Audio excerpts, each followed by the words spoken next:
Hello teacher, my name is Valentina Ortiz, I'm from the 10th B, and today I'm gonna talk about basic needs and the grammar of simple past, past continuous, and used to. And basic needs we have food and drink, health care, education, having a home, having money, transportation, communication, clothing, and entertainment. These are the basic needs that every human must have to have a normal life, a healthy and a decent life. For the grammar of simple past, we use it to talk about past events. Some of the time expressions that we will find are yesterday, last year, last month, last week, or 2 days ago, 1 year ago, 2 minutes ago. The structure is very simple. We have subject plus verb to be in past plus complement. For example, I was in my house yesterday. Another structure is subject plus verb in past plus complement. For example, I went to Madrid 2 years ago.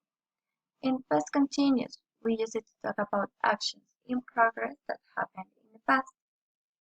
The structure is subject plus verb to be in past plus verb plus ing plus complement. For example, he was playing soccer all morning. I was studying all night. Remember that the ing with the verb is very important for a past continuous sentence.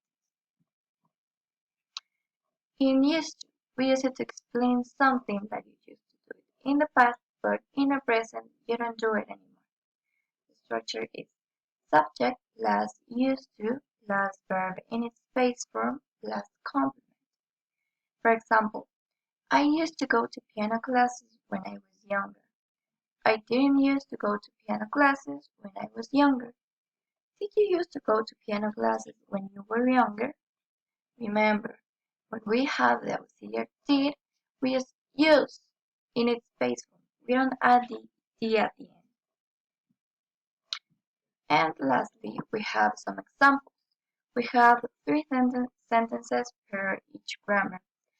First one is a positive question, next is a negative question, and we have a yes or no question at the end. Thank you so much, teacher.